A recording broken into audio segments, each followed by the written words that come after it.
rider na humarang sa rumerespondeng bumbero, pinagpapaliwanag ng LTO. Lisensya nila sinuspindi ng 74. Pulis, napadre de pamilya ng pinaslang na puliswoman at kanilang anak na 8 taong gulang. Inaresto. Ilang lugar sa Bacolod City at Negros Occidental, binaha dahil sa masamang panahon. Villar Land Holdings Corporation at Pamilya Villar, kabilang sina incumbent Senators Camille at Mark Villar, sinampahan ng reklamong kriminal ng Walang sinasayang na sandali ang mga bomberong sakay ng truck ng bombero na ito para rumisponde sa sunog sa Tansa, Cavite.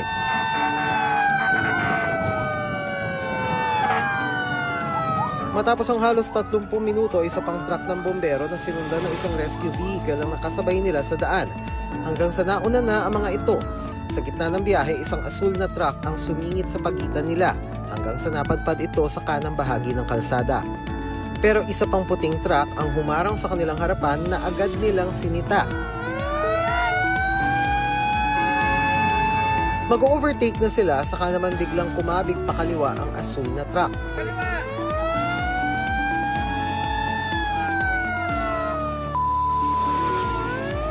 Nagpatuloy ang biyahe ng mga bombero hanggang sa makarating sa lugar malapit sa sunog.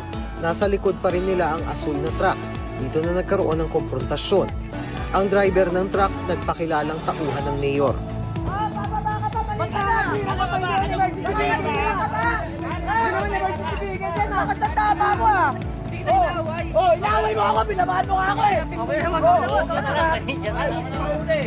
May mga saksing umawat sa tensyon.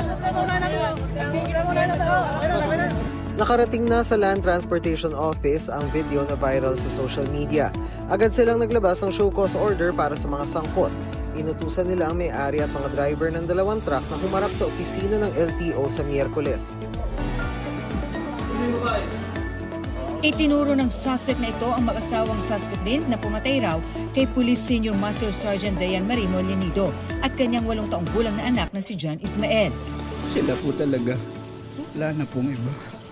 May gawa. Nakukonsensya na raw siya kaya kusa nang nagbigay ng nalalaman sa krimen.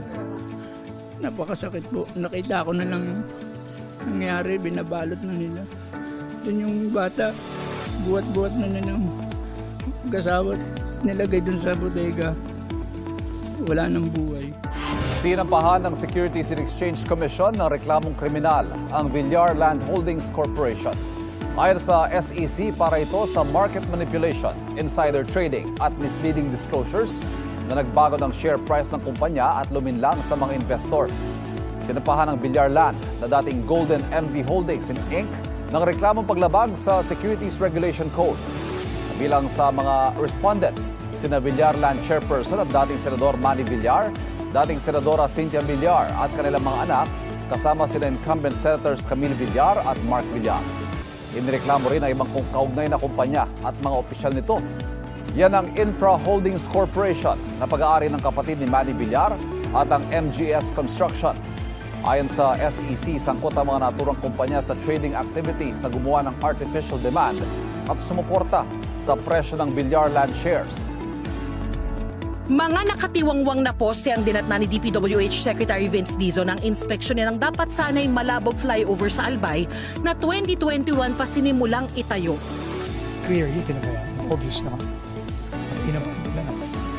12% pa lang ng kabuang 700 metrong flyover ang nagagawa. 2 ang kontratistang gumawa ng 159 million pesos na proyektong ito. Ang Hightone Construction and Development Corporation ang kapatid ni dating Congressman Zaldico na si Christopher Co at ang Alpha and Omega General Contractor and Development Corporation ng mga Diskaya. Kasama ang 2 kumpanya sa listang inilabas si Pangulong Bongbong Marcos ng top 15 contractors na naka-corner ng 20% ng lahat ng flood control project sa bansa. Malaking problema talaga itong dinadanas natin dito sa Bicol kasi ang daming SunWest at ang daming Hightone na nandito. Na alam naman natin, hindi na pwedeng mangontrata yung SunWest sa Hightone ngayon kasi may mga kaso na, frozen na lahat ng accounts niyan. Ngayong February, papabid na natin ang bago. Napaglaanan ng 200 to 300 million pesos ang pagresolba sa issue ng Bicol International Airport sa National Grid Corporation of the Philippines. Limitado lang kasi ang nagagamit sa kanilang runway dahil may sagabal na transmission line. Walang usapan ng tsatsas sa Malacanang. Yan ang sinabi ni Palace Press Officer Undersecretary Claire Castro matapos sabihin ni mismong Senate President Tito Soto na susuportahan niya ang pagbabago sa konstitusyon o charter change matapos katigan ng Korte Suprema ang desisyon nito noong July 2025 na nagdedeklarang unconstitutional ang impeachment case laban kay Vice President Sara Duterte. Sabi ng palasyo, nakatuon lang ngayon ang Pangulo sa ekonomiya at hindi pinag-usapan ng Chacha sa huling meeting nito sa kanyang economic team noong Biyernes. Pero sabi ni Yusek Castro, kung may mga nagawa ng hakbang tungkol sa Chacha, aaralin ito ng Pangulo. Sabi naman ni Senator J.V. Ejercito, malabo nang mabago ang konstitusyon sa ilalim ng termino ni Marcos Jr. Wala na, halos 2 taon na talagang mahirap na yata. Nakuhanan ang pamumuo ng Dust Devil na yan sa bukana ng isang paaralan sa Zamboanga City. Napahinto tuloy ang isang dadaang rider. Kita rin ang isang bagay na tinangay ng umaalin po yung hangin at tuluyang nilipad. Ang kwento ng uploader, tumagal ito ng ilang sandali at wala ring nasugatan.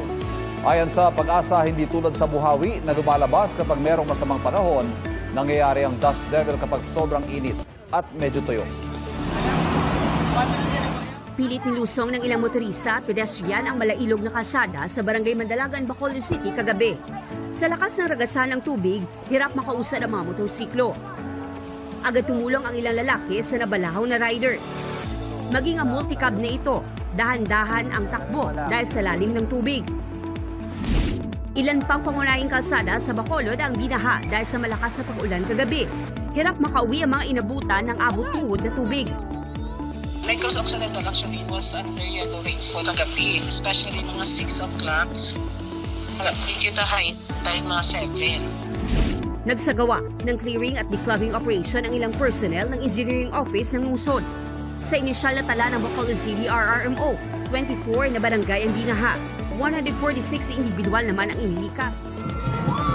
Kung gaano kalamig ngayon sa Baguio City, siyang init naman ang pagsalubong ng mga turista sa pagsisimula ng month-long celebration ng Panagbanga Festival 2026 ngayong unang araw ng Pebrero. Makulay, masaya at maingay ang grand opening day ng 30th Panagbanga Festival. Pero sabi ni Leviste, ginawa niya ito dahil hinilingan niya ng mga kinatawan ng administrasyon na umalis siya ng bansa at itigil ang paglalabas ng ebidensyang nag-uugnay sa mga opisyal ng gobyerno sa mga maanumalyang DPWH project.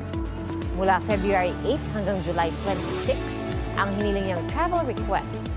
Paglilinaw ni Leviste, hiniling sa kanyang ina ng ilang anyay high-level representatives ng administrasyon na huwag silang pangalanan.